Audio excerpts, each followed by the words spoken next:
Welcome in, welcome in. We live on all platforms. Welcome in, everybody. Come on in. I gotta go to my settings and get some stuff started. So, welcome in Facebook,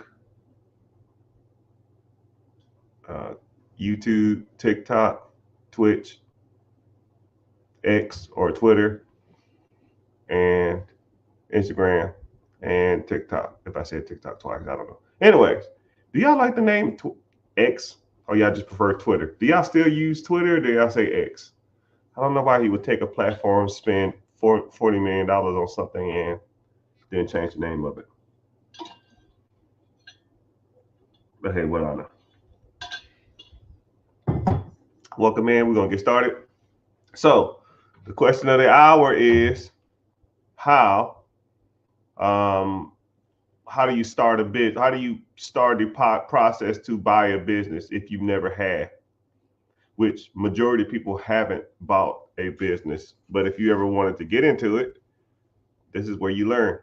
And for those who are new here, welcome. If you on, YouTube, no, sorry, if you're on Twitter, Facebook, Instagram, Twitch, or even TikTok, click the link in the bio and join. Two things. One, join on YouTube if you're watching this from any other platform. It's going to be the same material. It'll actually be the probably same aesthetically look, but YouTube pays me for the views. So I might as well get the AdSense from that, right? You can show support that way. I really don't ask for a lot, but if you're on the other social media platforms, I'm gonna ask you probably to like and all that kind of stuff. But if you're on YouTube, all you got to do is just watch. So yeah, I appreciate that. And also too, if you click the link in the bio or you click on my homepage and you go to either the richgetrichard.com or whatever the link sends you, it will either have a class that's coming up, and in the class we talk about buying businesses, buying real estate, business credit, wholesaling, just every type of method that you want to or heard of. And we talk about that. If you want to join, it's free. I don't sell your information. I don't do nothing with it, but I always like to, I have a team that's out there waiting to help people. So I always try to give a quick shout out. So, anyways, so welcome in, everybody. Welcome in. I see y'all coming in here. So let's get started with the question. The question is, if you wanted to buy a business and you never have, what would you? How would you do it, or how would you go about it? All right. So there's, the things you need to do before it. There's things that you need to do in the middle of, and there's things you need to do afterwards. So it's just not a, okay, I liked it. It ain't like something at like Walmart or something. You see like a shirt. Oh man, I like this shirt. It fits me. Let me take it up to the cashier and just buy it. You know, it's a little more extensive as buying a home. So whenever you go to buy a home, if you never bought a home, so you go and you say, hey, let me view your house. And then you get a real estate agent. Generally, you'll get a real estate agent, and the real estate agent will show you around a whole bunch of different houses. And you say, oh man, I like this one. And they'll say, oh, okay, you need to get pre-qualified for the house. Typically, you get pre-qualified before you go in there. So you go and then you get pre-qualified. Now you know how much your budget is, how much you can spend. Let's say if you get pre-qualified for 400, they're not going to show you $1 million houses. It's kind of like that. So you get pre-qualified for the house, and then you go out and you go looking for houses, whatever you qualify for. And then once you find one you like, then you put in an offer, and you say, hey, I want to buy this property at, it's 300,000. I want to pay, 295 plus inspection and all kind of crap. And they'll either agree to it or not. Let's say if they do agree to it, then now you're in the closing process phase, or so now you got to do like home inspection, you got to do termite, you got to do flood damage, and you look for all that other kind of crap that you might have not just missed. And you look to see if the house is sound. And then if everything's good, um, on closing day, you close on the house. The finance company pays for the house, and then now you just move in and you make your monthly payment. Okay, that's the extent of a home. Buying a business is a little more detailed than that. It's because you're buying something, whenever you buy a home, you're going to live in the home. And generally, people pay their mortgage first. And you typically have a job, and the job pays for the mortgage. But when it comes to a business loan, especially when you're buying an existing business, they're going to look at the finances of the business. Hopefully, the business will pay for the loan that you're getting. So now they got to look at to see if the business can even support the loan. Because if the business can't support the loan, then they're not going to give you any money for it. It's about as simple as it gets. If a business costs, you know, $20,000 a month, but the business that is bringing in $15,000 a month, then it's not a good deal, and then vice versa. Let's say if the business costs 20,000, but the business is bringing in $25,000. Well, there's a $5,000 surplus there. So now, in theory or on paper, that's a good deal. So one thing you need to do is you need to focus on you being the best person or making yourself more accessible to be financed for a business. Because if you think about it, you know, whenever you go to apply for a home, whenever you go to apply for a car, whenever you go to apply for a business, you gotta have some stuff together. You go to apply for a credit card and you gotta have a decent credit score. You want to go apply for a car, you need to probably have some money in the bank and or decent credit and or a job. If you want to go buy a house, you need good credit, you need some money saved up, and you need a job. When you buy a business, you're gonna need experience generally, but you can get ways around that. You need some good credit and you need a down payment. And you need to have some kind of idea of where you're going to be at in the next 10 years or 30 years, depending on how long you're going to finance this business. So same thing to get pre-qualified for a business, pre-qualified for a home, pre-qualified for a car. You have to set yourself up to go out there and get this type of stuff. You have to, you have to,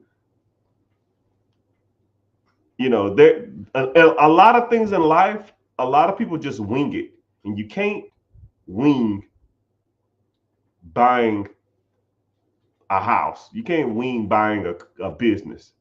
You have to know what you're doing, right? You gotta, okay, cool. I need to do this. Okay, well, focus on this. I need to focus on this. Okay, what I'm doing this, I need to focus on this. And you need to learn all these steps, right?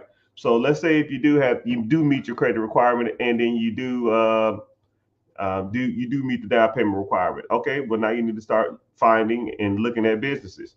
Do they meet the criteria that you're looking for? Do they meet the financial requirements? Do they meet the time requirements? Do they meet um, any conflicting schedules? Because a lot of times people will buy businesses and they think they're buying a business, but they're buying a job.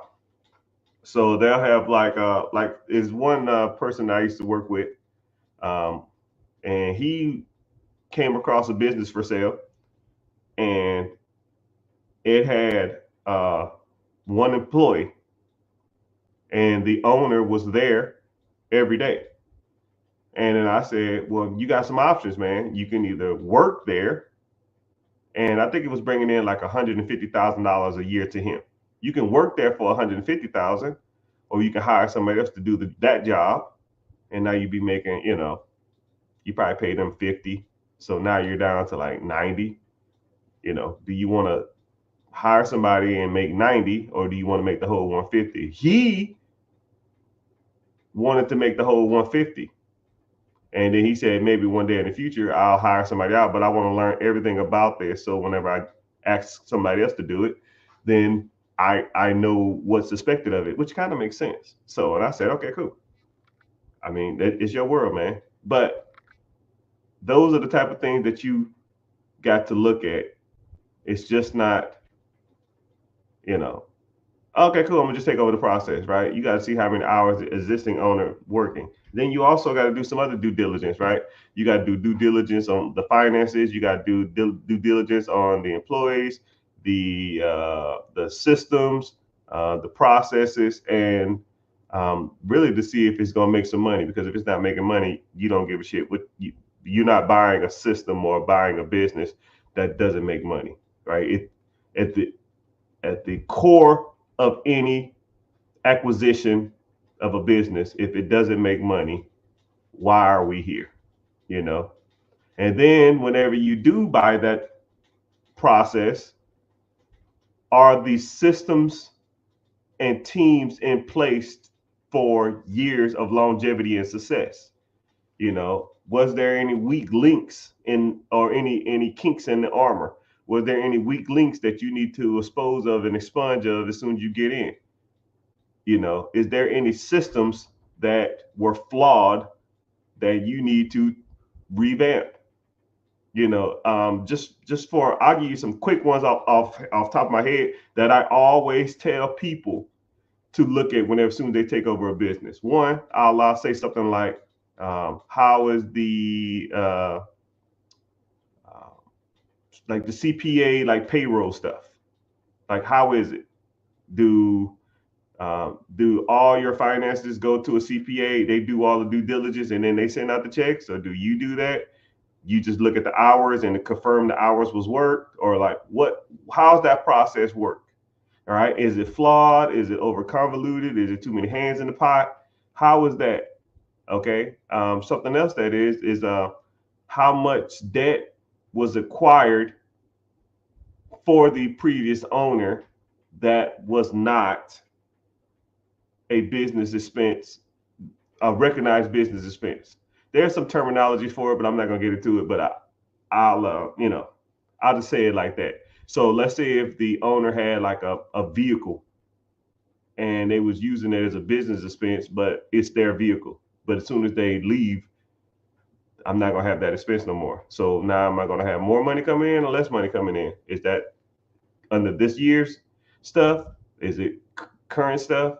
And and it's just stuff like that. You know, you can think of like high security here. Do we have a lot of break-ins? Is there security system, security feeds, stuff like that? Man, I could probably talk for hours just on stuff you can do after you acquire this. But I'm not gonna sit here and bore you out to death. But moral of the story is there's steps that you need to learn prior to buying, while you're in the process of buying, and then after you buy. I mean, I could probably talk for hours on that stuff. I have a community with hours of this stuff on it, and I talk to you weekly basis, and we break down all the type of stuff. If you want to talk about it, just ask the questions if you was in the community. So, but yeah, if you want to buy a business, someone said, what's the steps I would do? I will first focus on the learning how to evaluate businesses, because if you don't know what a good business is or a bad business is, all of it's irrelevant. If I meet a client or a client signs up for a coaching program or signs up for a one-on-one or they sign up for a consultation or something like that, before I get started, I'll ask them 10 questions. And I just want to see where their mind is. 10 questions, 10 points apiece, 100 points total. Out of probably not even gonna lie, probably out of the 50 to 100 times I've done it, no one's passed. Nobody. And it'd be simple. It don't be simple questions. It's just you don't know what you don't know about buying a business, right? You have to learn, and I do it like that too, because and then after the lesson's over or the lecture's over, I'll ask the same questions again at the end, and everybody gets 80, 90, or 100, because it's you like, and while they're answering the question, they're laughing like, "Wow, why did I say that?" And it's not the fact that their answers are right or my answers are right or whatever. It's just a new way of looking at stuff. You know, it's just you don't know what you don't know, right? So okay, cool. So yeah, you need to learn how to start evaluating. You need to learn how to either raise capital or find money, and or you need to work on your personal credit, and then you need to start working on your business structure, right? LLC, EIN. Do you have a proper business? I'll give you a proper business email. Think about it like this: if you was a business, if you had a business for sale, okay, if you had a business for sale and you email me from uh, Bruce55Hotlips at Gmail, no one's gonna take you serious, man. Nobody's gonna take you serious. But if your name was Bruce at um, LL, I don't know, Mad Hatters Logistics Group.com, people will take you, people gonna take it a little more serious. Or info at something. It's just stuff like that. You're shooting yourself in the foot before you even walk in the door. Before you realize you don't know how to evaluate deals, before you realize that you don't even know what to ask these people, before you realize that, man, this is probably a little harder than I want it to be.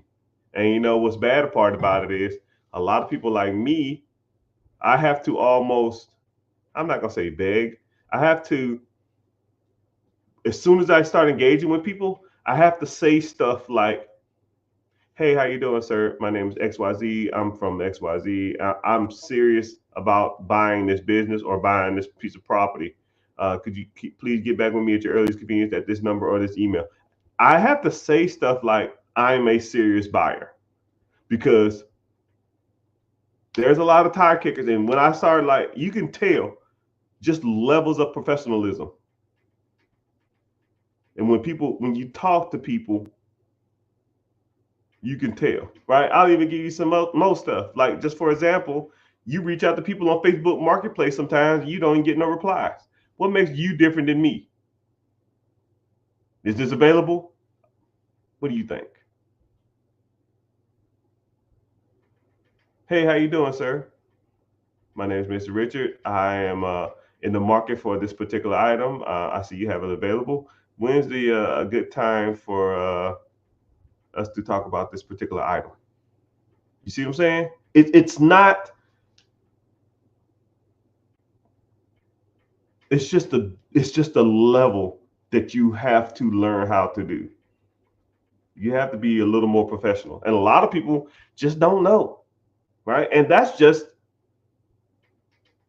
conveying a message to a person. That ain't nothing about business structure. That's nothing about down payment. That's nothing about financing. That's nothing about SBA. That's nothing about nothing. That's just getting information from the owner about a business.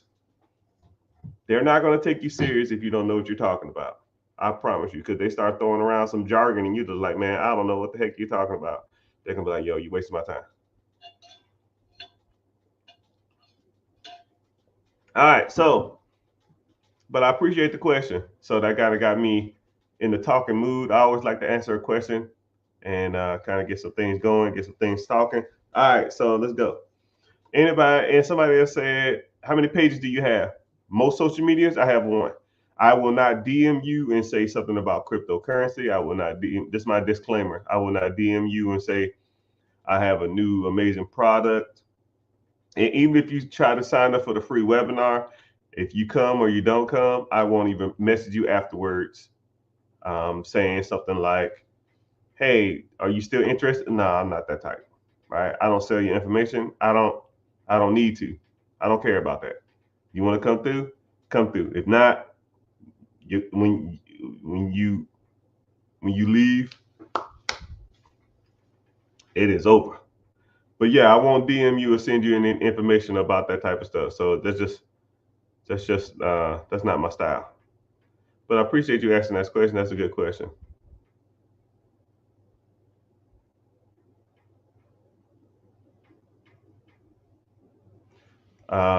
Someone says I've been educating myself, but I would love a bit more insight when it comes to first. Yeah, yeah. I mean, it's one thing to educate yourself on buying businesses, buying real estate, getting business funding, getting business credit. But a lot of people will still get into analysis paralysis.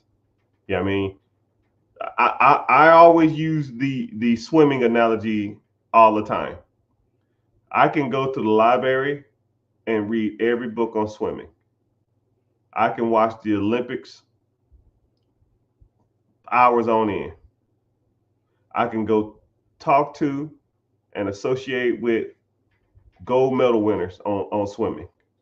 I can have a best friend who lives next door who's a Navy SEAL. But it ain't nothing like getting your ass in that water.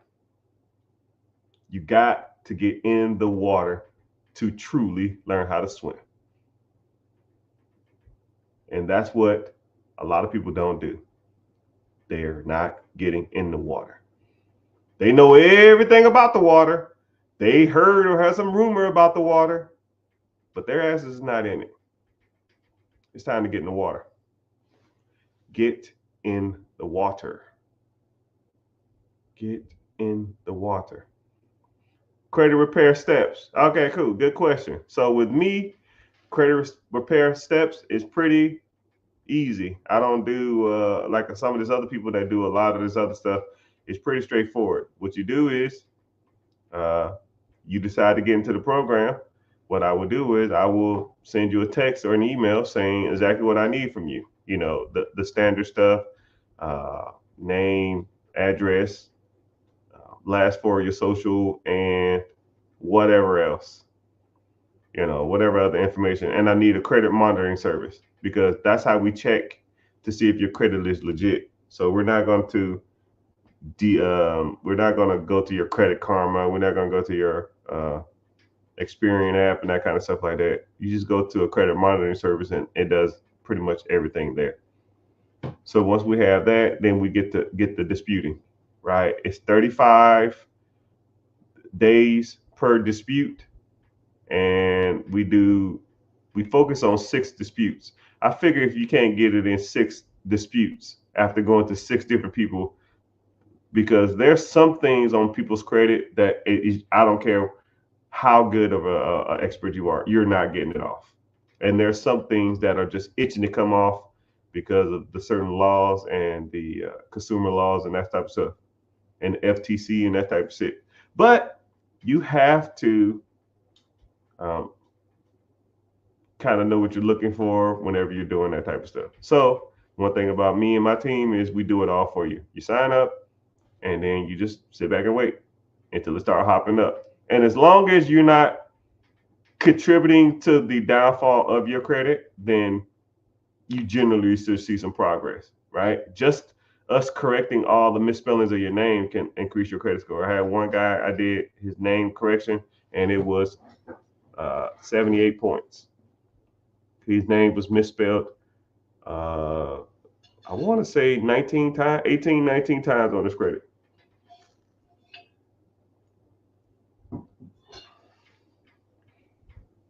So, yeah, you'll meet some people that do credit repair processes, and they'll you get into the program, and then they'll tell you what to do. I don't do that. I never really liked that.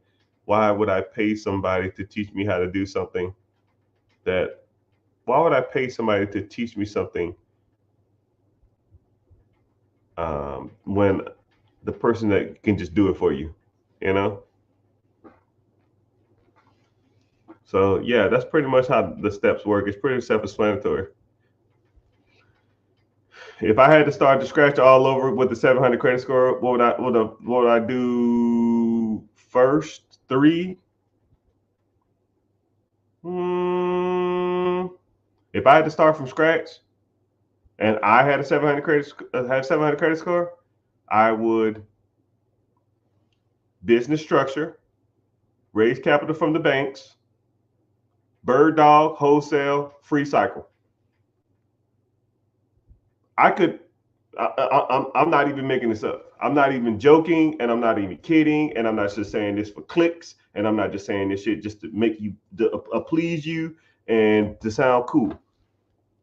If I bird dog wholesaled Triple threat house purchasing. I have a 700 credit score. If I have a strong credit profile, though, strong credit profile, business structure, raise capital. I would have an existing business, and I'm no crap. I have nothing, right? Let's say I need about $2,000, $2,000, no job, a 700 credit score. I would have $100,000 in probably 3 months, easily. 100 grand, 3 months, I'll be a millionaire in a year. No joke. I'm not joking. I'm not just saying shit just to get clicks and likes. I don't care about that. Wholesale, bird dog. Triple buy.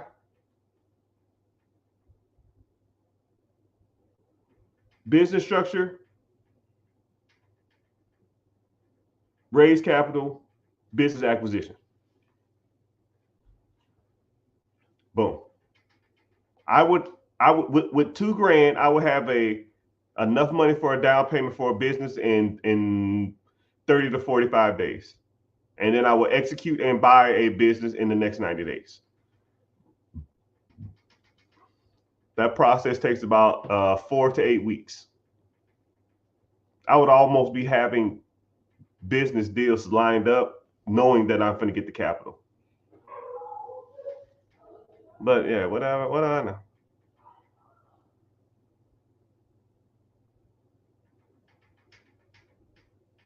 But what's happening? What's happening? The man with the plan. I tried to, but yo, appreciate y'all for being here. So let's get some likes up. If you on any of the social medias, Facebook, YouTube, Twitch, all that kind of stuff like that, just make sure you're following. And if you're on TikTok, make sure you just tap the screen for 15 seconds. That's the only price of admission I ask. And if you on TikTok or any of the social media platforms, click the link and then just go to my YouTube, because YouTube pays me. It's really not a lot, but it is, free money. It's almost my electric bill. It's probably like $500 a month. It's not a lot, but free electricity, right? Just for hanging out and talking.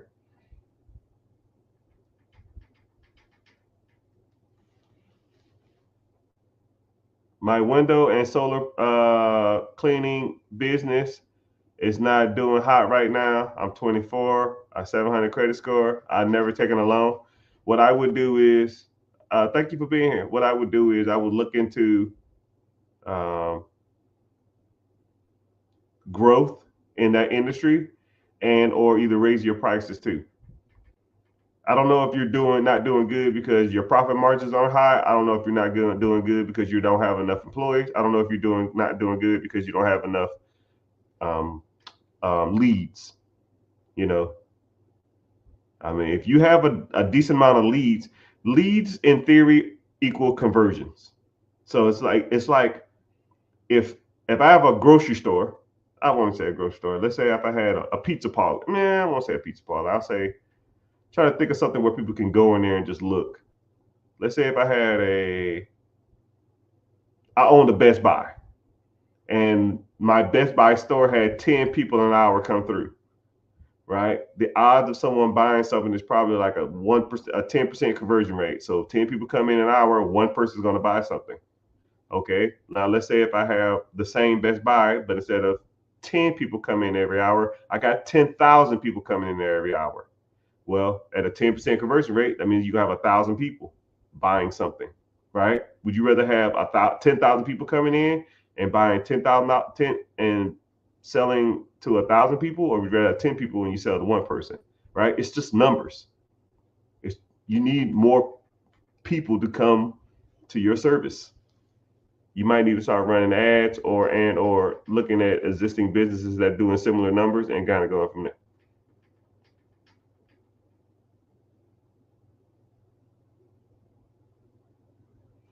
You're completely honest. You claim in your niche, it makes me nervous to try. Hey, well,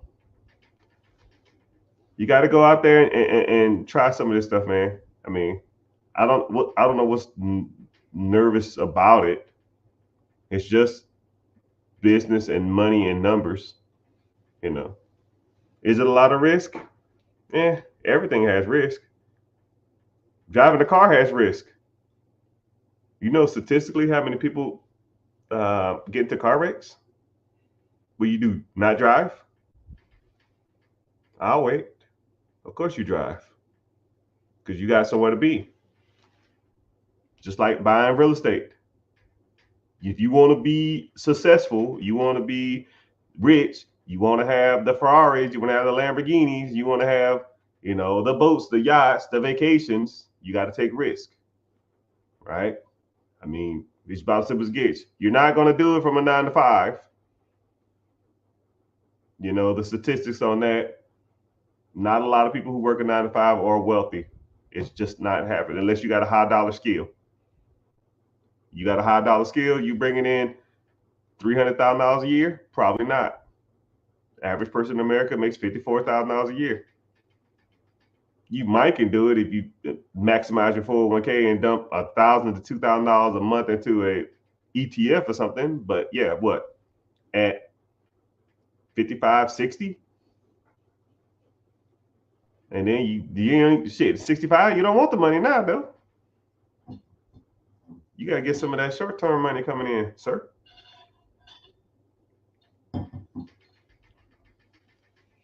Good evening. How you doing? YouTube checking in. I see y'all.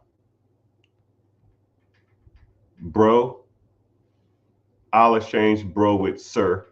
Sir, if I have 150 credit line, should I go rental property to cash flow or businesses? That's where the rubber hits the road. That's where you decide. It's like the Anakin Skywalker. I don't know. I know this is kind of nerdy, but in Star Wars, Anakin Skywalker was taught everything there is to be a Jedi. Okay, and then he had a choice to either go to the dark side or go to the stay on the light side, stay a Jedi. And Anakin Skywalker became Darth Vader, and he converted to the dark side. I mean, it's you know, some people say the dark side is the right side, and some people say the Jedi is the right side. But if you really, really are like a nerd, you know, you listen to the dark side purpose, and a lot of it does make sense. You listen to the Jedi side, some of that stuff makes sense, or some of that stuff don't make sense, or vice versa. You know, if I talk to you all day about buying real estate, a lot of stuff makes sense. Some of it, not so much. Some stuff, when I talk about buying a business, some of that stuff when it comes to buying a business makes sense. And then sometimes you're just like, I don't really like that portion. That's where you need to either become Anakin Skywalker or you need to become Darth Vader. You just got to choose. You got to pick what you want to do. About as simple as it gets.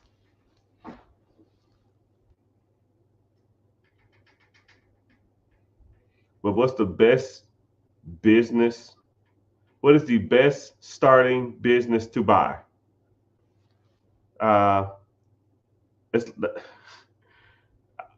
When people ask that question, I'll always answer it like this. What is the best race? No. I won't even say the best race to date. Who makes the best food? Is it Hispanics, tacos, burritos? Is it Italian, spaghetti, lasagna? Is it Asians? Is it Chinese? You know, kung pao chicken and sweet and sour chicken. Is it Japanese, hibachi? You know, vegetables. Is it is it Americans? You know, burgers, hot dogs, I guess, whatever we're known for, which is not much. Is it Africans? What they eat? I can't. Fufu. Is it Jamaicans, oxtails? You know, everybody can comment a different answer, or everybody can say a different answer. All of that is subjective, right? And all I asked was, what was the best type of food? What's the best type of business? It's all subjective. Somebody probably has a roofing company and swears up and down about a roofing company. Someone probably owns a Dunkin' Donuts and swears up and down about Dunkin' Donuts. I have a buddy who has 96 Subways. I can ask him about Subway. He'll probably, you know, talk about it till my ears bleed about Subways. You know, it's all of it is subjective. All of it is your personal preference. What do you, a better question, what do you find interesting? What could you do for free? Do you like food preparation? Do you like to cook? Do you like to bake? Do you like construction? Do you like design? Do you like working with your hands? Do you like talking to people? Are you a people person? Are you a people pleaser? Right? You got to ask yourself those questions before you can't ask somebody opinion on what you find interesting. It's just about as simple as it gets. Like one thing about me, I'm a sucker for home design. I love home interior design. I would want to buy. I've never seen one before. I would love to own a staging company or a home decor store, or even like a furniture store that specialized in like high end furniture. I would love it. I'd almost do it for free. You see what I'm saying? What would be the best business for me? I would do that all day long. If I ever find one, I've seen a couple before for sale, but they didn't make sense financially. I'm just waiting. And also, I love talking about real estate. So anything that has to do with real estate, I'm on it. So it just depends on you. It depends on you.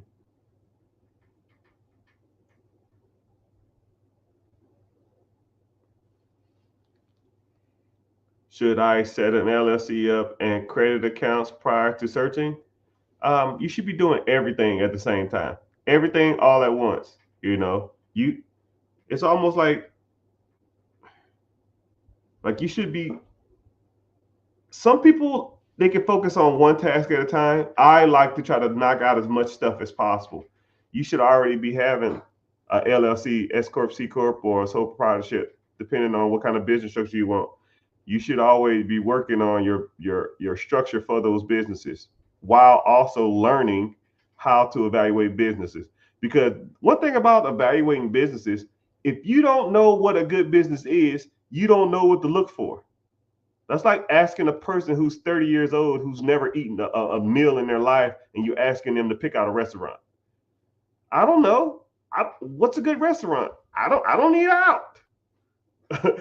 I don't know. Why are you asking me? Okay, cool. Let's start trying some places. Here's Japanese. Here's hibachi. Here, which same thing.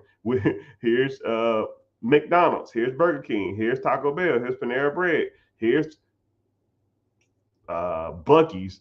Or here's TGI Friday. Oh, okay, cool. I didn't like that. That gave me heartburn. Okay, so now we're kind of okay. We're done with the Bucky's. We're not eating at gas stations no more because you don't like that. It gave you heartburn, right? All right. So what about these restaurants? All right. You like this? Okay. Well, I like the environment at these places. Cool. Let's start going to these type of places. It's you have to almost learn them processes and learn those systems before you start getting into that stuff. And then once you kind of got an ideal of what a good business is, just like real estate, you know, a lot of people buy real estate wrong because they don't know what they're doing. A lot of people look at properties wrong. I know a lot of people, whenever they say, I'll ask them, are you interested in buying real estate? Or they say, yeah, I'm interested in buying real estate. And I get the same thing every time. I've been looking in my area, but there's nothing to buy. There's nothing good to buy.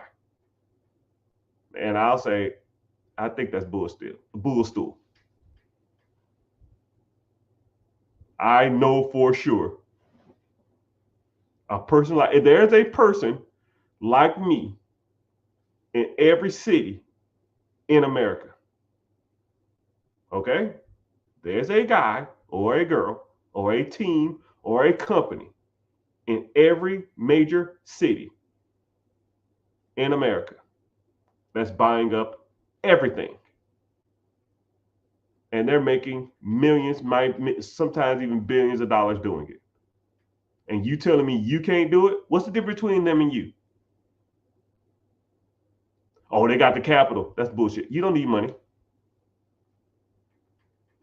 You don't need money to get in real estate. You just got to know what you're doing. You know?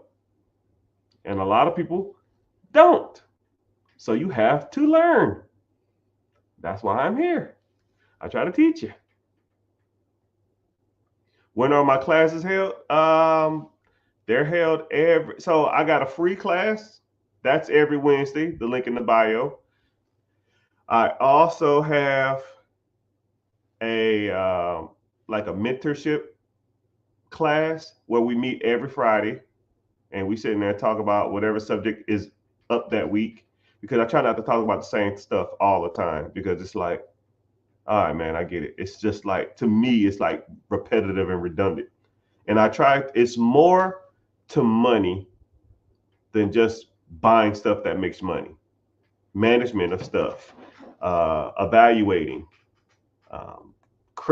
building credit profile, building business structure, LLC, EINs, S Corp, C Corps, Dun and Bradstreet, if you want to go down that road, net 30s, trade lines, net 60s, net 90s. I can rant for hours, right? I can get on real estate and talk about 15 different ways to buy real estate. I could probably sit here for 8 hours and bore you to death if you want it, and talk about 15 different ways you can buy real estate. I give you 5 ways you can buy real estate off the top of my head with no money, because you don't need it.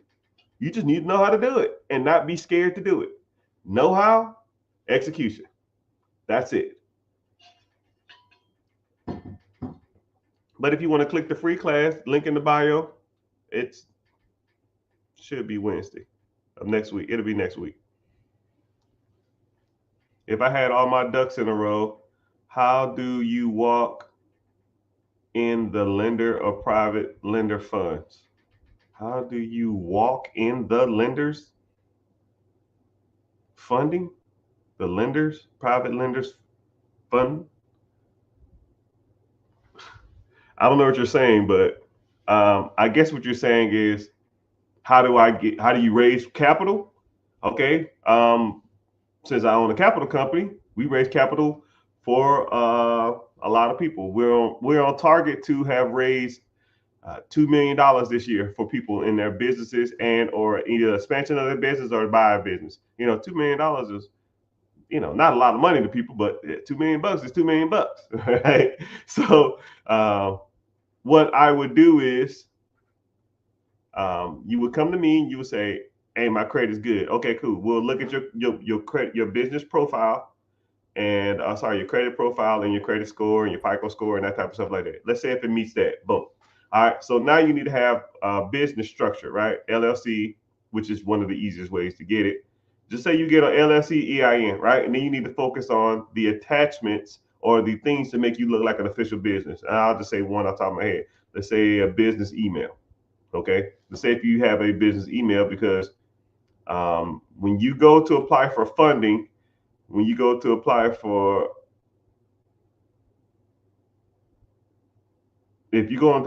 funding and you put on an application certain things, the system will kick it out if it don't meet certain requirements.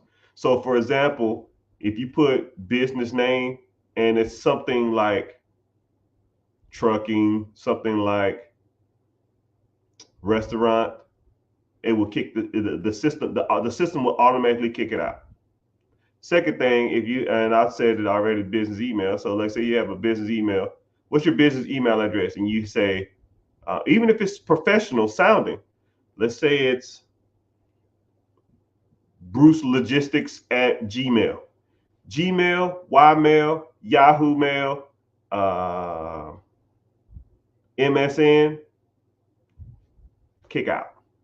The system will kick that application out. Boop. So you need to know how to properly do it, which I will walk you through the whole process, right? Because, my job is to get you as much funding as possible. And then once we get the funding, then I help you liquidate. Because a lot of people will give you the funds, but won't teach you how to get the funds. They won't teach you how to get access to the funds. They'll just teach you, or they'll give you the funds and then they say you're on your own. And then you try to liquidate lines of credit and it's like 30%, 35%. You're like, what the fuck? I'm not trying to pay 35% to liquidize. And then you have to go do something like, yo, buddy, I got to slide my card and then, send me the money back and that kind of crap. No, that's amateur hour. We don't want to do that crap.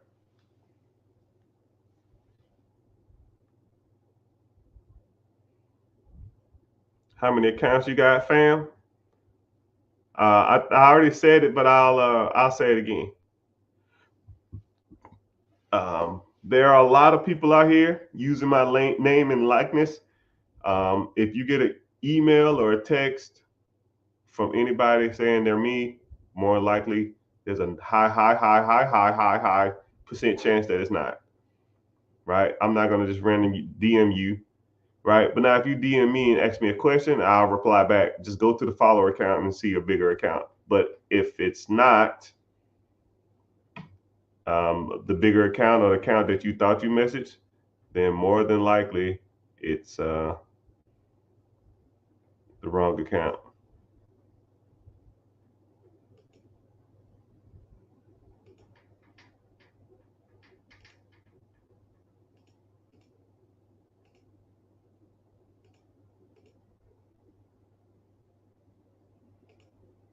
Don't ask me, $1 million baby. Don't ask me. Give me a sec, peoples. Grant Cardone ain't got ish on this guy. Yeah. I hate bragging, but I think I'll blow Grant out the water. But I just need to sit down with him. I want to debate all the guys. Your guru, your guys, your financial guys that talk about this money thing. Okay, cool. Put me in the room with them. I'll even make it a subjective, like everybody in there get to cast a vote. And whoever wins will walk out of there with, I don't know, 50K. Any of them. I'll take them all on. There's only like 2 people that I probably would be not necessarily afraid of, but I don't even think none of them. I think 99% of everybody out there is trash. And I would debate and sit and have a good a live debate. Yeah, they don't want this. They don't want none of this. All your gurus are kind of trash. Guy hooked me on the H. Somebody else said the same thing. I get like multiple feeds. Someone says HML. Someone got me hooked on HML. What the hell is HML? Am I tripping? I don't even know what that means. Is it like a joke or something? Someone look that up for me, please. I don't even know what HML.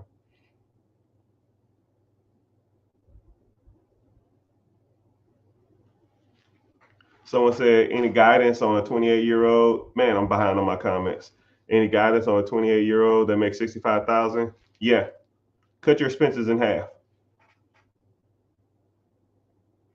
and invest the rest. And don't tell me you can't be done, because I was 28 years old when I started my financial journey. And I told you to cut your expenses in half. I cut mine to a quarter.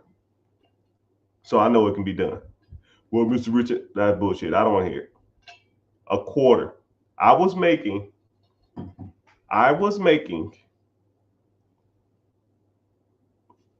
in the military as an E3, E2, E3. I was making about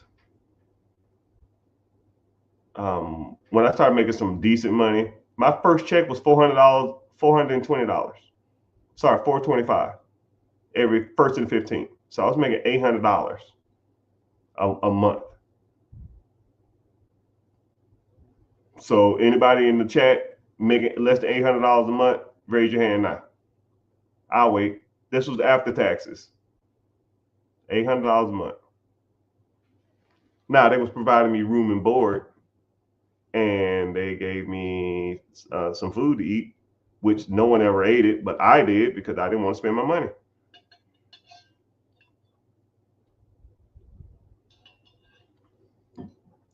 But after I moved out of the dormitory, they gave me they increased my check. It was 11.25. 11.25 or 20, I'll call it $2,300 a month. $2,300 a month is close to about $27,000 a year. And I was living off about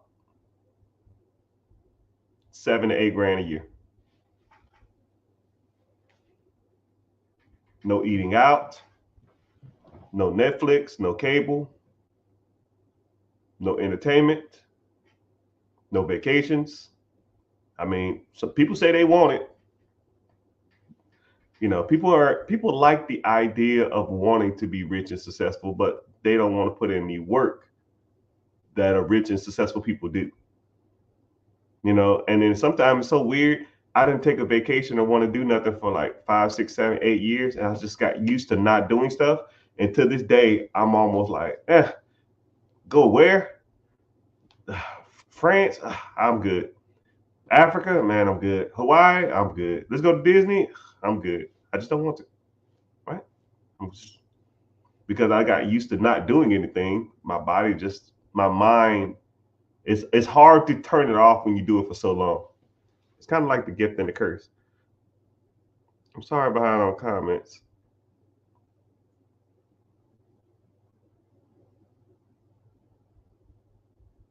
I am behind on comments. So let's go. All right, so we got a question on here. I'm 18 years old. I have no current credit. I want to buy a cash flow business by the end of 2025. What do you think my first steps is? I don't know if you're working or not, sir. 18 years old. I don't know what you do for a living. I would start putting up money in saving, and then I would start working on building credit. The easiest 3 ways to build credit: get a authorized user on someone's credit, go get a gas card, or I have a list of cards that anybody who comes around me, I just give them a list and I just tell them, yo, start applying for these cards. They don't even check your credit. It won't be a hard inquiry, so your credit score won't get dropped, and they report to your credit. I know of 3 credit cards that will report to your credit. They're secure cards though, which is kind of like cool and bad. They're secure cards. You put down, secure cards mean you have to put money down. An unsecured card means you don't have to put money down. So you get the card, you put down $100, $200, whatever you want to do, and it's almost like an exchange. You put money on the card and they'll report to your credit. I've seen people get their credit profile shot up to damn near 60 points just by getting this one card, right? And I know 3 of them. And then also get gas cards, and or if you have a parent or a grandma or something that has good credit, ask to be an authorized user on their business cards. They won't give you the cards, but you'll still be on as an authorized user. Make sure they pay their bills and stuff on at that time.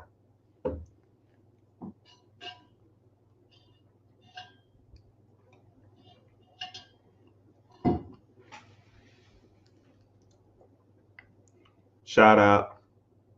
There you go. There you go. Boom. Shout out. Hello. What's up? You know, it's kind of funny. The new social media sites, it shows, it's like so like laggy.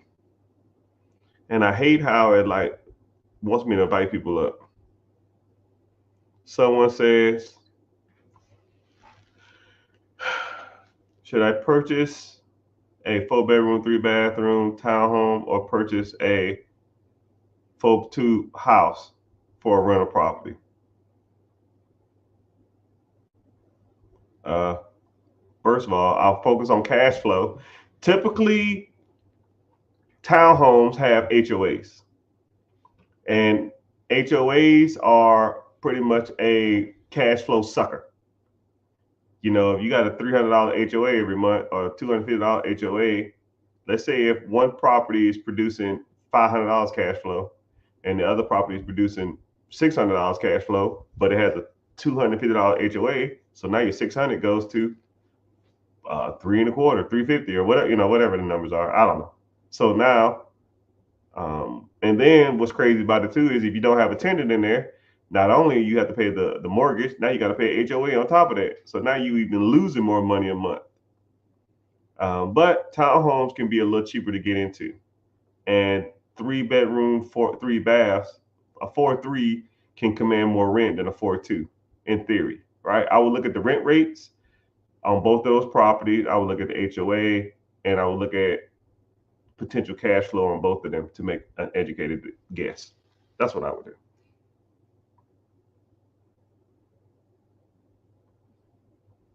Let me see.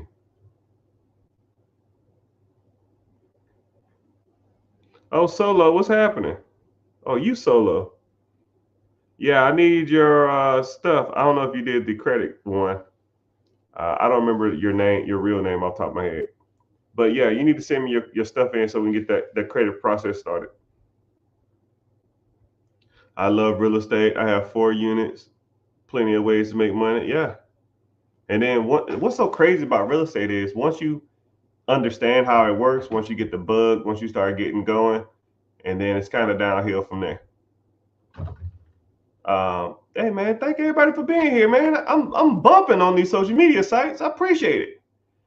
Damn, Twitter in the house, Facebook in the house, YouTube in the house, Twitch in the house. Dang.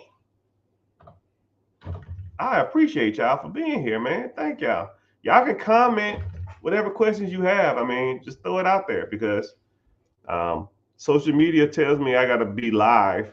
I'm gonna try to go live every day for a couple hours, and you know they get mad at me when I don't.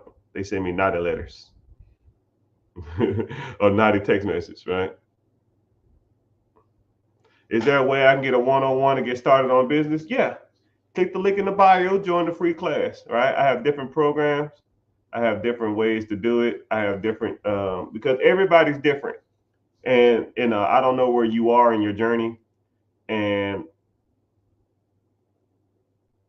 I have to kind of, guide you in the right direction because some people need more guidance than others. What's so crazy about one-on-ones is I've one-on-one people who were comically more successful than me, which is kind of crazy to even think about it. And I one-on-one people that was so far in the hole that it was almost hard for me to even see a way out of it. And it's just the different types of people that you interact with. One guy, I'm not gonna say his name, but he had multiple millions of dollars worth of real estate and multiple businesses that he ran. And he said, "Yo, man, we can't talk that long." I said, "Yo, man, you got me for some time." He said, "Well, I ain't gonna talk that long because I know you're a busy person. I just wanted to pick your brain on some stuff and kind of see what you thought about certain ideas." So I said, "Okay, cool." And he kind of talked, and then I kind of gave my opinion on it. He was like, "All right, we good." And then I gave him like 2 things, action things that he need to do. And then he texted me maybe a week after, and was like, "Man, I didn't even know this was even possible. You're like revolutionizing the way I'm going to do business." And I was like, "Wow, thanks." I mean, it's just sometimes you just want to bounce ideas off somebody who's like-minded. Some people don't have that type of person, and if I can be that for a person, then I appreciate it. I came over here from from TikTok. Appreciate it. But yeah, you want just click the link in the bio, join the free class. But thank you for being here. Can you explain hard money lenders?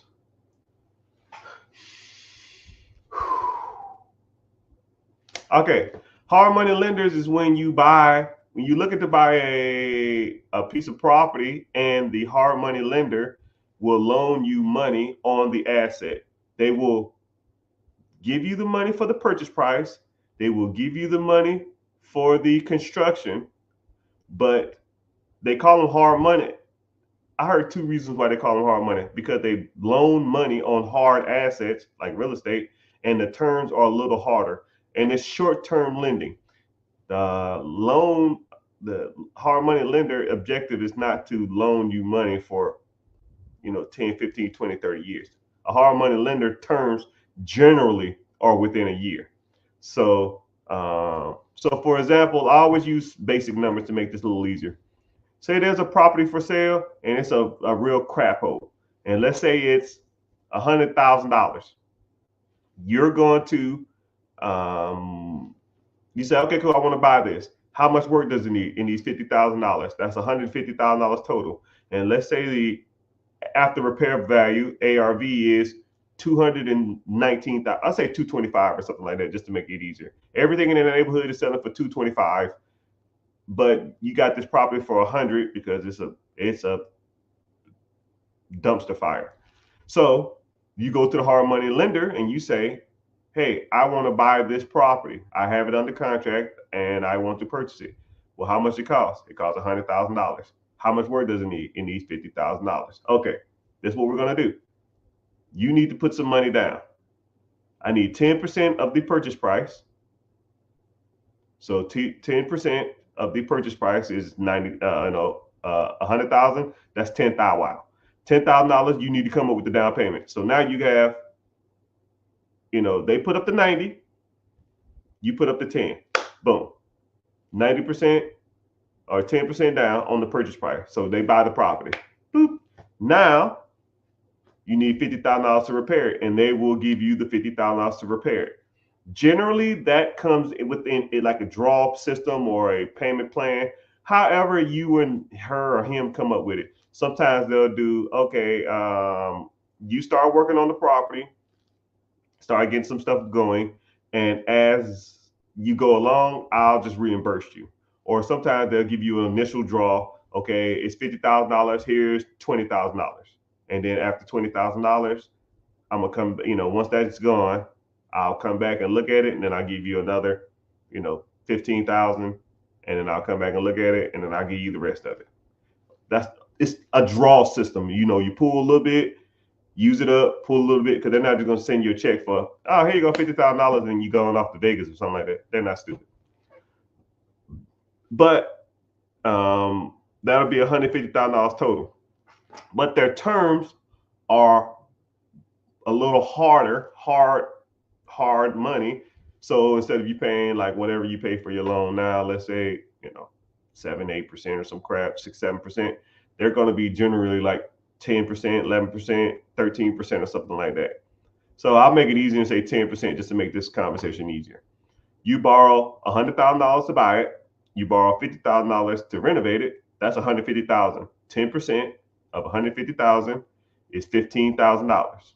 So your total is $165,000, but you're going to sell it for $225,000. So let's say $225,000 minus, let's say $165,000, right? The difference of that is $60,000. You're going to pay a real estate fee. Say the real estate fee is, I don't know, 20 grand or something like that. And what other fees and stuff you got? It's going to be about 20 grand. So now you walk away with $40,000. So who made money in this process? So let's go. You put 10% down. So pretty much you got the property. Someone probably wholesaled it to you, or an investor sold it to you. The investor made money. The hard money lender gets their 15%. You get $40,000 because you sold the property. Your construction guy who renovated the property for $50,000, they probably, made $15,000, $20,000 off of that. The real estate agent made their fee. The closing agent, the title company, and the person who just bought a new property, or bought a property that's completely renovated, they win. That's why hard money lenders do so well, because everybody in that process makes money. You bought a house, pretty much renovated it and sold it. You created damn near 8 jobs, and you fed a lot of people. Once you start doing that and getting your name out there and just start doing stuff like that, you will make so many friends and you'll make so much money, because now they're like, you need another property? I still got some more money. Come on now. That contractor, yo man, I'll flip this property. You got another property? The investor, yo man, I got another property to sell you. Right? Real estate agent, I'll sell that property again. Homeowners, people need houses, especially when they're renovated. So now everybody makes money in that system. So that's how hard money lenders make money. And a lot of people probably even know hard money lenders even exist. So if you ever get bored, whenever you get off here, or just do it, you can do it real quick and come back. Get off the app, search hard money lender your city, and you count how many you see, and then come back and tell me. And you say, wow, damn, I didn't know this shit even exists. Yeah, of course you didn't. That's why you learn. Someone said cap. Man, get the hell out of here. Oh shit. Last property I did, hard money. I don't like to tell my business, but I did well. We'll leave it at that. Are you mostly a real estate investor? Are most real estate investment loans 15-year loans? No, they're mostly 30.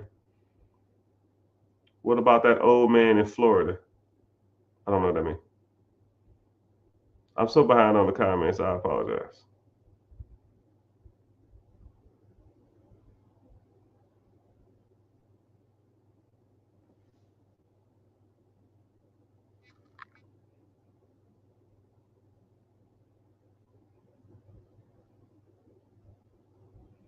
Oh, hit my line.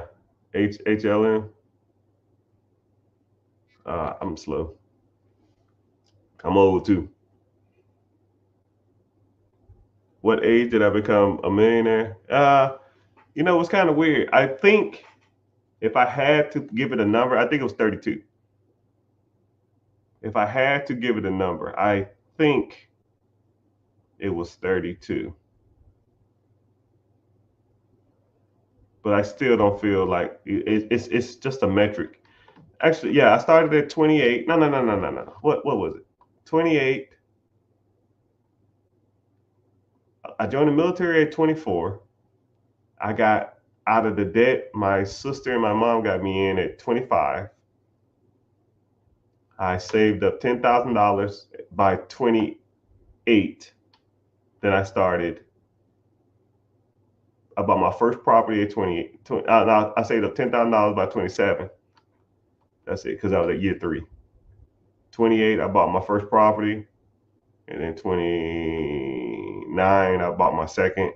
And then I just kept buying. I bought a lot of them that year. And I think I was like 32. And I did the math on it. And I went and showed the missus. I was like, I think we're millionaires. She was like, why? I said, look at the numbers. What does that say? She said, yeah, I think we are. It's like, oh, don't feel like it. I got problems just like everybody else, right?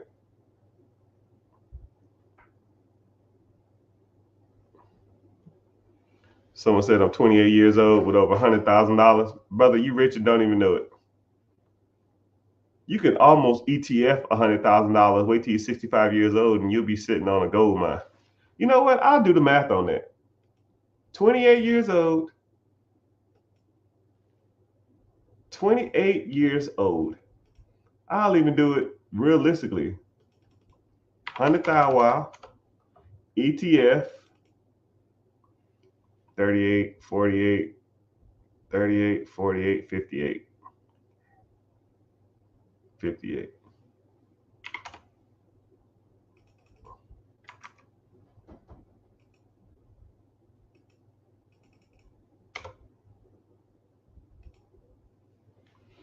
You could almost take your $100,000, put it into a simple compounding interest ETF at 55 years old. You'll be worth $5.6 million.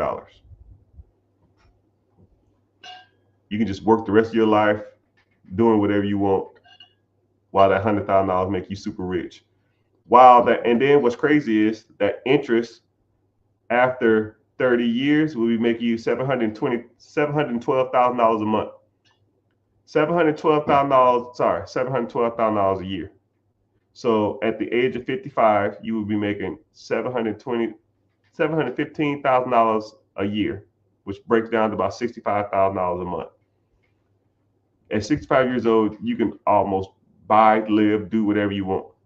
And then what you should do is set up a trust and then put the $5.6 million into the trust, and then let the trust roll over to all your family members, your direct heirs, and they'll be making $720,000 a year for the rest of their lives.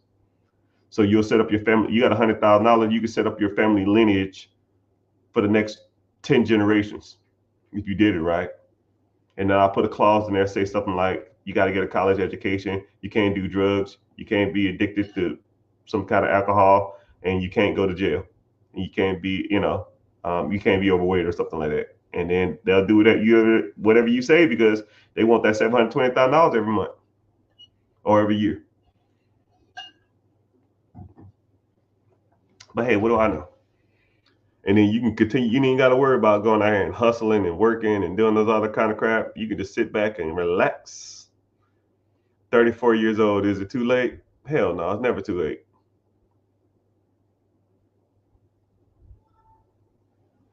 Do a service-based business. Like, I'm trying to get caught up on comments. I'm so behind. Service-based business like laundromat, self-storage. Yeah, do whatever you want. What would you say to someone starting slow? There's no such thing as slow. Just start. I want to buy a small business. Yeah, you just got to get started.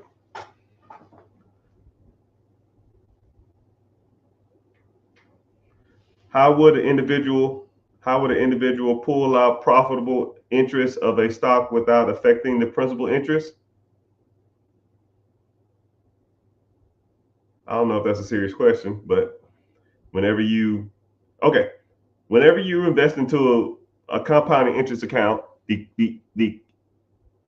asset takes the interest and reinvests it into the principal. So, for example, you have $100,000 in a stock or a compounding interest account. The compound interest, let's say that year it made 15%, right? 15% of $100,000 is going to be $15,000. So you can either take the draw, take the $15,000, or you can reinvest it to the principal. So now you have $115,000, and now let's say that next year it does 16%. 16% of 115 is, I don't know, 17,500 or something. I don't know. Now $17,000 can be distributed back to you, or it can be reinvested. So now instead of 116, now you have 132. Now 15% the next year, and it just keeps on accumulating, right? And then one day you have $5 million or something like that, and then you say, hey, you're still paying interest, right? Yeah. Okay. Instead of putting that interest into the principal, I want to take a interest check, or I want to receive payment from the interest. And they'll say, okay. So the principal won't grow, but you'll get a check. And it's really dependent upon the year's return. So what's crazy is a lot of people don't understand that either. So the stock market fluctuates. It goes up and down. Some years, man, and you have to pretty much explain to people or break this down to people. Some years, the stock market does 39%, 40%. And then some years it loses 10%. But on average, it does 10.1%. He said, great answer. What do you mean? All my answers are great. So you have to average it out. Let's say you have an account with $1 million in it. 1 year it'll do, and you just want to receive an interest check every year for the rest of your life. You got $1 million in there. 1 year it'll do like 39%, and you'll get a check at 39% of $1 million is $337,000, which is way more than the average stock market of 10, 12, 14, whatever hell index fund or mutual fund or national stock tracker. You look at SB 500. And then the next year it'll do negative 10%. So you're like, well, damn, okay, I'm not gonna get no money this year. But you got 3.5 times that the first year. So you have to like be rational with your money. You have to understand that you was only supposed to get $100,000 year one, right? But you got $300,000 year one. So that $300,000 is going to pretty much have to last you whatever the average of your cycle is. If the average cycle is doing 10% a year, you got 30% the first year, you might need to hold on to this money, ration it out for the next 3 years until you start getting more money. But if you know what you're doing, it's pretty much not a hard concept to figure out. If that makes sense, kind of. You're talking about good answer. That's a good question, sir. I appreciate that. Someone said they just signed up. I appreciate you. See you there. I appreciate it. Michael, what's happening? I see you. CMC, my brother from another Chuck E. Cheese mother. What type of trust? That's subjective. You have revocable trust and living you have revocable trust and living revocable trust. You know what? I'm not getting into trust. I don't want to talk about that. It's certain trust you can set up. If you want to set that stuff up when you have $5 million in an account, get with a lawyer. It's like trying to explain to you a plan that's not wanting you to be effective for the next 30 years. I get it, but you know.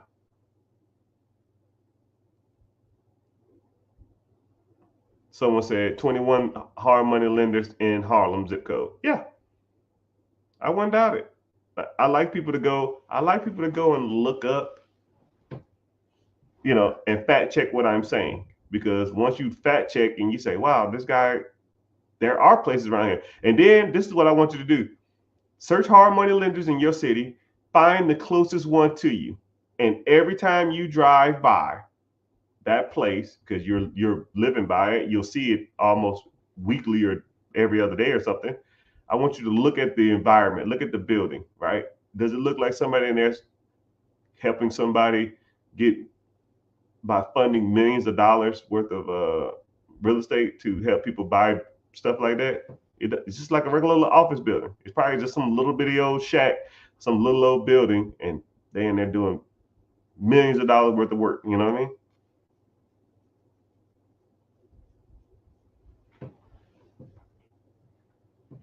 Never mind, I'll find someone like you.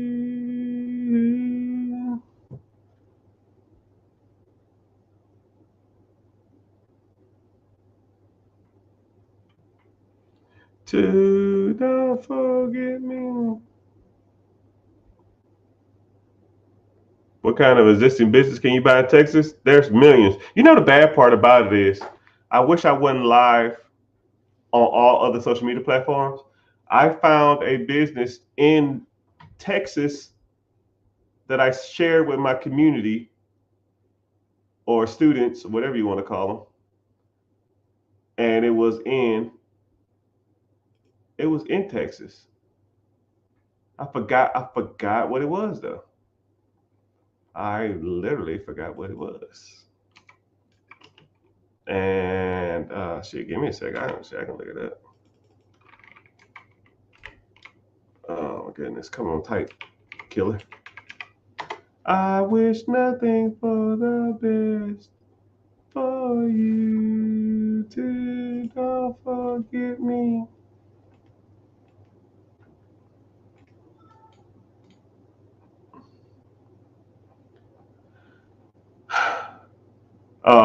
No, this was in California. Okay, yeah, here we go. It was a fast food restaurant in Dallas. The asking price was $130,000. It was in a food court in a busy mall in Dallas. They wanted $130,000 for it. The owner profited $110,000 last year. You buy it for $130,000, it profits $110,000. in Dallas. I mean, some stuff you can't beat, man. I buy something for 100 and I get all my money out in a year. Can't beat it.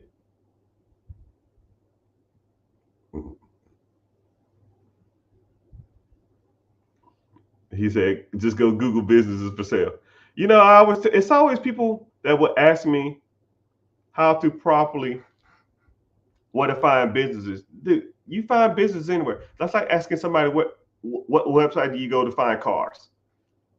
What website you go to find houses? I can name 100 websites off the top of my head where to find houses. I can name 100 websites to go buy cars, right? Better question, are you qualified to buy a car? Are you qualified to buy a house? Are you qualified to buy a business? Because if you're not qualified, why you want to know where cars and businesses and houses are? Because you're just looking. It's irrelevant. Now you're gonna ask, well, what is qualification? Okay, and then I'll walk you through that, and you say, okay, I'm qualified then, or I'm not qualified. I'll work on that. And then I say, okay, cool. Here you go. Here's the business right here. Is this a good business? I don't know. Okay, now I got to teach you that too. You see what I'm saying? It's like a rabbit hole of things that you need to do. And a lot of people don't see it as that. They just say, oh man, let me go in here and type and message all these people and ask about a business, and they're messaging from their Ymail or Gmail account trying to buy a $5 million business and got 15K in a whack crypto, trying to buy, you know, $1 million business. No business structure, no freaking business attachments. Don't know how to read a P&L. Don't know how to engage. Don't know if it's a broker for sale by owner. Don't know how to negotiate owner financing. Right? It's not just something that you just wing. Right? You're not gonna. You might can wing a car. You're not gonna wing a house, and you for damn sure not gonna wing a business. You got to be taught this stuff, man. Right? You might can go to a real estate agent and they'll walk you through the process, but they get compensated for that. And you come to me and want to know how the process works, it's the same thing. I want to be compensated for my time, right? Do you work for free?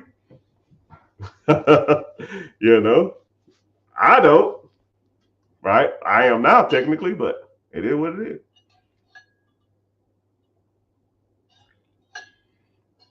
is. Man, you've been 1031 exchanging this land for 15 years. I'll be happy when you sell it because you won't come in here and tell me. I'll be happy to sell it. Oh, you offer owner financing?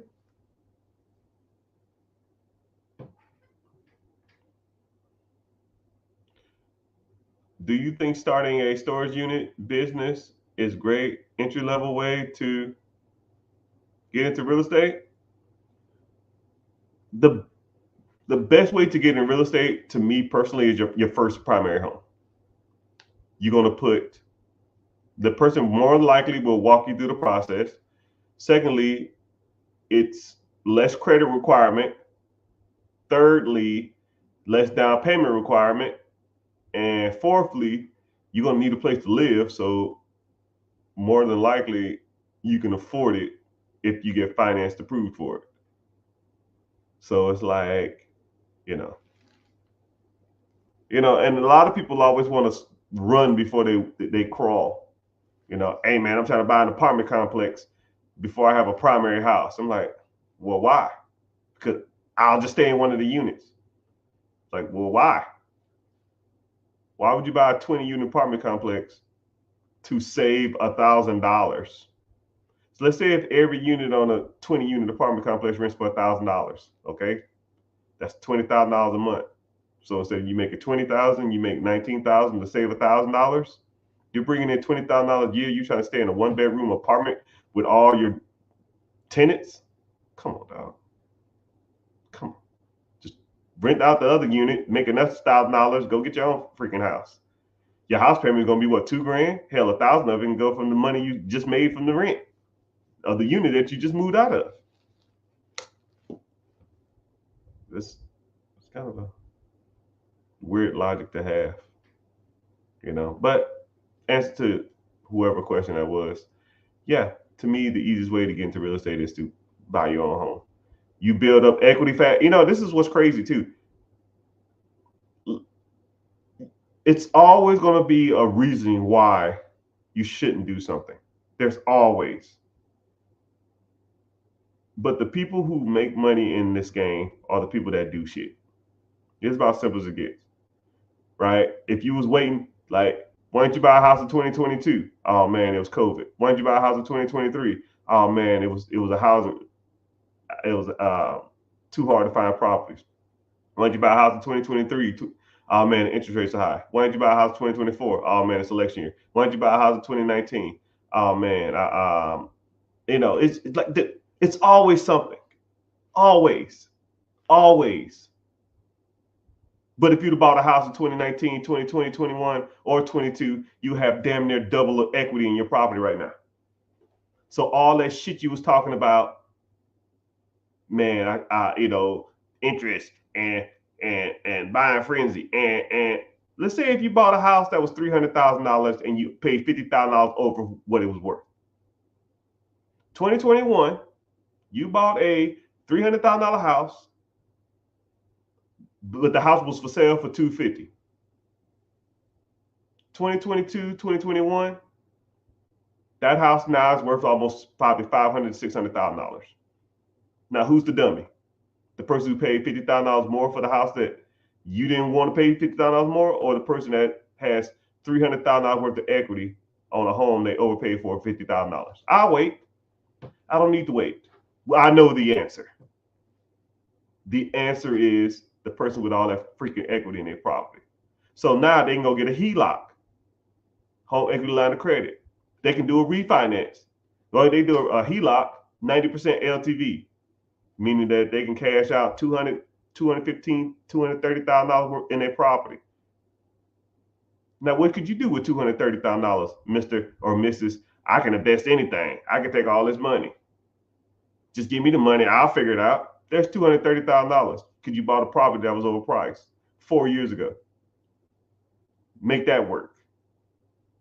Now let's same thing with a refinance. It's worth $600,000. You refinance for $550,000. Your mortgage payment goes up, but now you cashed out $300,000. Wow. Now what you gonna do with the $300,000? Wow, and it's tax free because you don't pay capital gains tax on debt.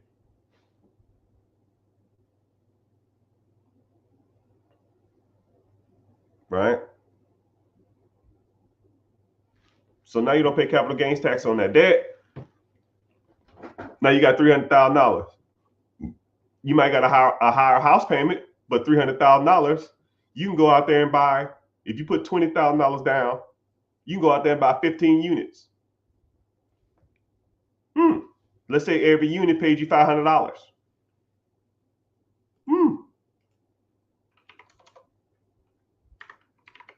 That's $7,500 a month, or 90 grand a year. You took money out of your home. That was your primary. You went out and bought more property, and now that property cash flows 90 grand a year. You could almost quit your job now just because you bought a house in 2021. It's crazy to even think like that. And I just broke down a play that you can do. And a lot of people say, oh man, I can't do that. What, you couldn't have bought a house in 2021, 2020? Or you can sit there and just complain about damn interest rates. Or you can sit there and complain about prices too high. Or you can complain about there ain't no good houses. Or you complain that, oh man, these houses are going for over asking price. I'm not paying over asking price. Now look at you. Who's the dummy now?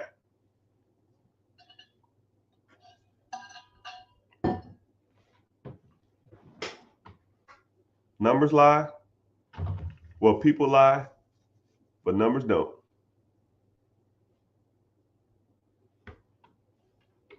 And now what's your excuse? Let me guess. If you don't have a primary home now, let me guess your excuse. It's an election year.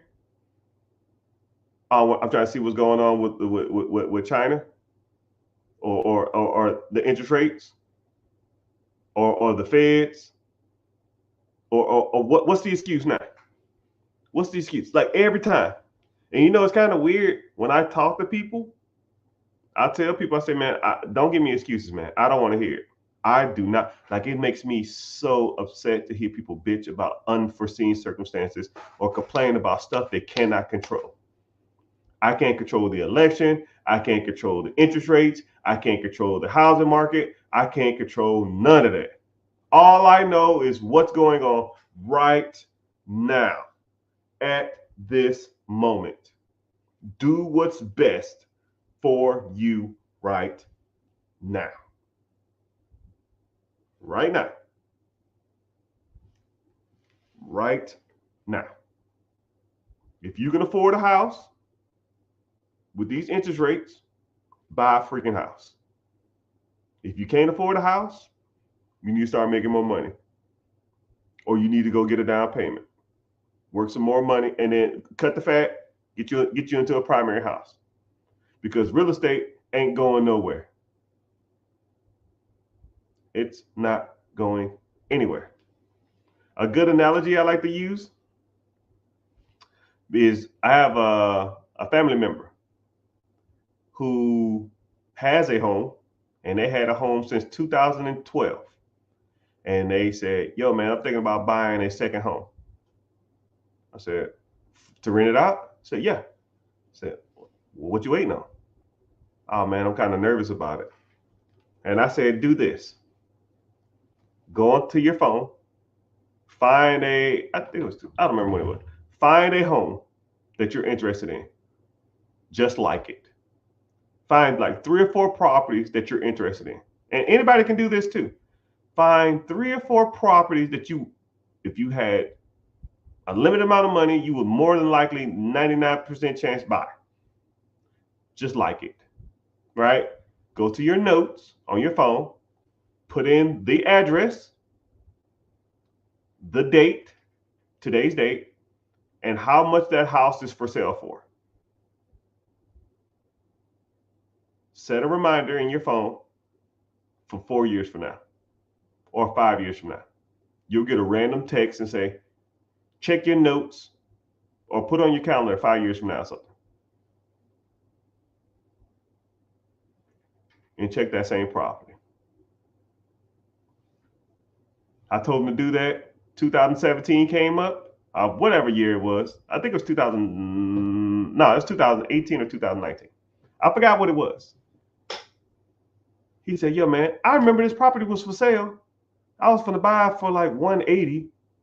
This shit's almost $300,000 now. I said, yeah, it's time.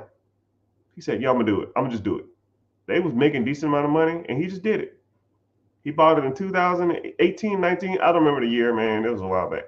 So he got the property, and maybe, I don't know, maybe it's about 6 months to a year ago. He said, yo, man, that property I bought is damn near doubled in value. I need to buy another one. I said, shit, you should have bought 3 of them at the time I told you to. But, you know, you can't. Some people, you just can't tell them what to do, man. Some people, you present them information and they don't listen, you know. But moral of the story is, people, if you want to get into real estate, your first house needs to be the house you live in. And then everything else will you kind of learn the process. You learn how the system works. You learn how it goes. Then you can start getting into some rental properties, right? I don't recommend people buying real estate without even owning the primary home, unless you're damn. Only person that talks like that is ass clowns like Grant Cardone and stuff like that. He don't know what the hell he's talking about. I sold my primary residence to buy. But shut your ass up. That shit's dumb as hell. The majority of Americans ain't gonna do that. You sound like a clown. But hey, what do I know?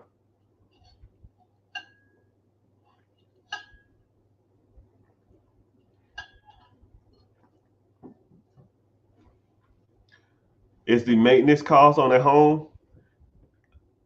My personal experience, maintenance costs, equity, and appreciation will always trump maintenance, right? I mean, think about it like this. I mean, and stop me when I'm lying.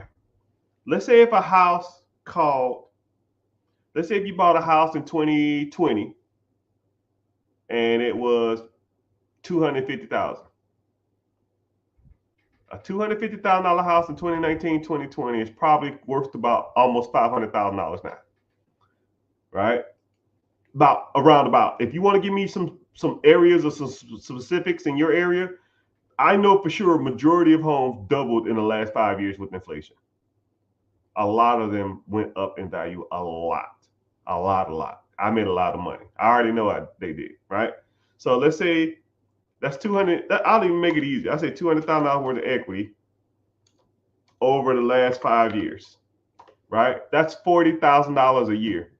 You're telling me the house maintenance is 40 grand a year, or $3,300 a month?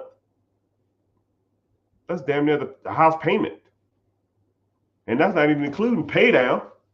You borrowed $250 to buy the house. You probably only owe $225 now.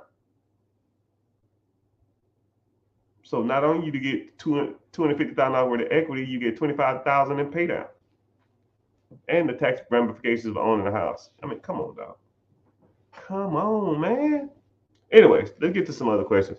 I don't want to sit and talk about real estate all the time. That's why I like talking about other stuff in the communities, because I break all this stuff down. So anyways, for those who just got here, I'm live on all social media platforms, 2 Facebook accounts, YouTube, Twitch, Twitter, X, Instagram, which keeps kicking me off, and on TikTok.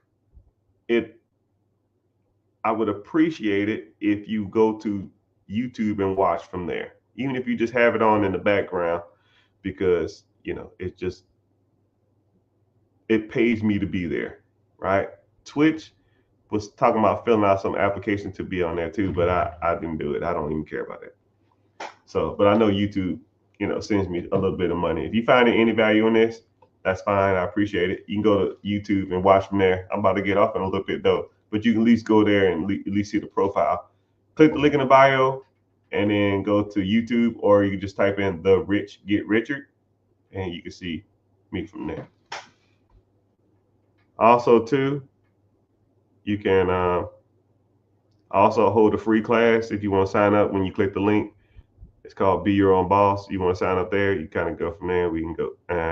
It's a free class. I don't sell your information. I don't do nothing with it.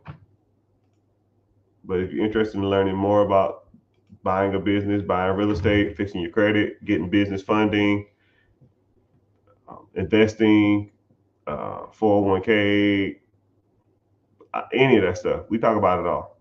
We talk about everything. So yeah, I appreciate people coming over from YouTubes, the internets. Anyways, someone said, what is a good, what would you name your holding company? What's crazy about that is I got asked multiple times what's a good holding company name, and I kind of got tired of explaining it to people.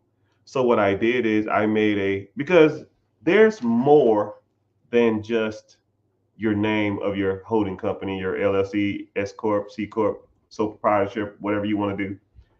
There's more than just naming it. You need to structure it properly, right? You need to work on your registered agents, work on your managers, work on getting your EIN, your tax identification number, working on business address, business, whatever, everything that's attached to your business.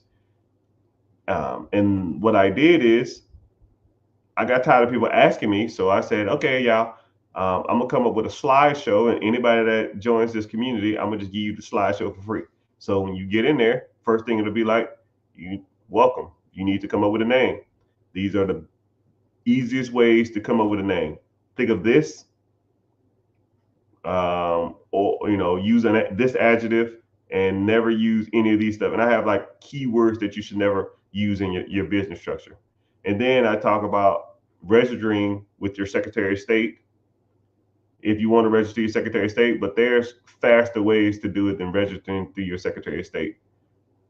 So it just depends on you and depends on how you want to do it. And then there's other ways to do it too, like going through like sites like GoDaddy and stuff like that. Not GoDaddy. Yeah, I think it is GoDaddy. It is GoDaddy. No, LegalZoom. You can go through sites like that, but they're kind of expensive. I can show you cheaper and easier ways to do it. And then you got to focus on, all of the other kind of stuff like operating agreement and that type of crap. But I'm not gonna get into it. But yeah, I made a slideshow and it pretty much walk you through the slides. Somebody in the community told me, "Say, yo, man, I need to come up with a LLC name and get everything attached to it so I can go for business funding." I said, "Okay, cool. Here's your slideshow. Go through it and let me know when you're done." It was like 45 minutes later, and it's like, "Yo, I'm done." It's like, "What do you mean you're done?" I did it all. Business, everything attached to the business. Requested the EIN from the IRS. Had the LLC. I mean, just everything. I was like, 45 minutes. Damn. He said, "I wait for this, and he was pretty much done." So that's why I create stuff like that, because I like people to I like to be streamlined. I don't want to be sitting around waiting all day for something to happen. I just opened up a holding company in 2 days. Too easy, right? Do you help with all that, or are we on your own? I don't know what I mean. Yeah, if you need help, yeah, I can help you with it. Just depends on what you want to do. Like, I don't want no nuances, questions. Some of this stuff you just got to figure out, but I will get you pointed in the right direction. It ain't gonna be like holding your hands like a toddler. It'll be, okay, go to these websites, fill out these forms, and let me know when you're done. Okay, I'm on section 5. Like, dude, come on, man, figure it out, man. I'm on section 3.1. I mean, okay, it says your address. What's your address? uh, Let me see. Do you believe the FOMO investors who haven't yet invest into NVIDIA should start looking into NVIDIA tag amongst companies such as computer chip manufacturers for quick results? Uh, I first of all, I like NVIDIA. NVIDIA is pretty much the hottest thing since sliced bread. If you don't own, I'm not going to tell you what to invest in. I don't want people to come for me, but if you've never heard of NVIDIA and or don't have any stake or any money in that company, you are probably living under a rock. I call it the Terminator chip. It's like the chip that they're going to build Skynet out of. If Skynet came out of a company, it'll be NVIDIA. It's pretty much the biggest and baddest AI chip processor manufacturer in the world. So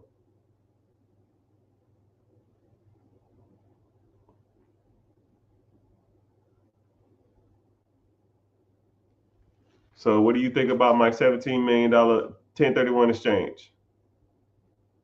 I don't know what that means. You want me to buy it? I don't know what you're asking me. I mean, yeah, sell it and then exchange your profit. I don't know what that means. Well, you either gonna have to pay. You sold the property for 17 million. Okay, I don't know the details of the deal, what you're saying, but I'll just say it like this: you have a $17 million property. You're trying to sell it, I think, and you're gonna have to pay capital gains tax on that when you sell it, or unless you do a 1031 exchange and roll over the profits to something else, or you can just refinance or take a HELOC. You won't take a HELOC on that. You can just refinance the property at 75% LTV, which 17 million, you probably get, I don't know, 12 and a half maybe. And then you take the 12 and a half and you can build on it, or you can just buy something else that make money, but you'll have a $12 million payment on it. You probably just want to get out of it. So either you can sell it, but one thing about land is not super desirable. It's nothing sexy about it. You buy it and it sits. Nobody's really making money off land unless you're a developer or you're going to subdivide it. You ever been driving through the country and you see a sign that says land for sale and it be there for 10 years? That's why. It's just not it's a slow burn. You can make a lot of money whenever you do sell it. It just takes a long time to get your money. And that's if someone's willing to even pay what you want for it or what you think it's worth, right? You break it down over the acreages, and then you break it down over what's selling in the area or what's sold in the area. And then people are going to come in there and they're going to try to lowball land deals anyways. So, it is what it is.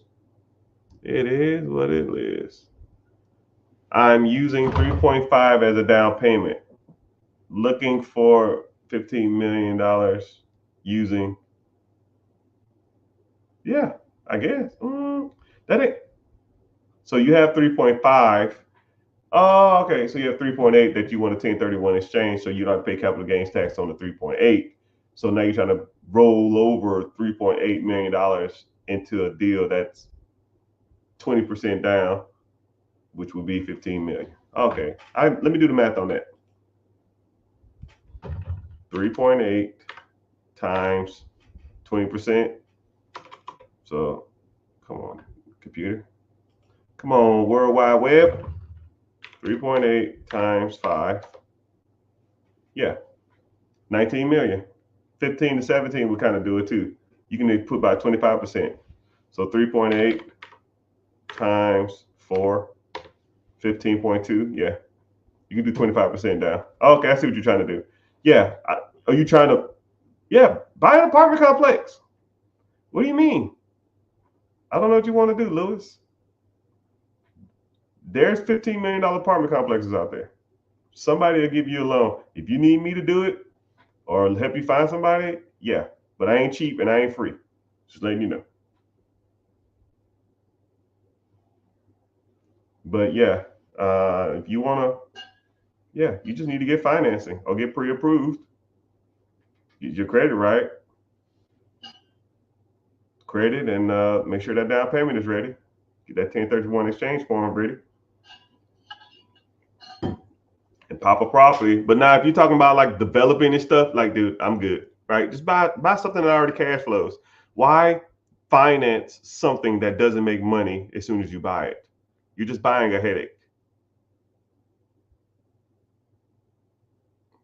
I think that's what it is. If that makes sense. I think that's what you're saying. Best middle class business to start. Oh, hold on, I got you. We don't start businesses, brother. We just buy existing ones that yields great results with less repercussions, right? There's risk in everything. Best middleman business? I don't know. I don't look at it like that. To me, a middleman is providing a service from like B2B or something like that. But B2B businesses are some of the best businesses to get into. So it's one thing to service a customer and it's another thing to service a business.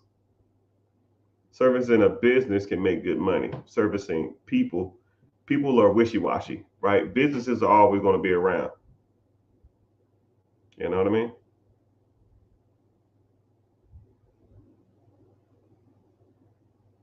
Let me see. If we get 16 million, I refi in 12 months at 18.75. Yeah, you could. That refinance fee is going to be nuts, but I wouldn't refinance until I got a better interest rate.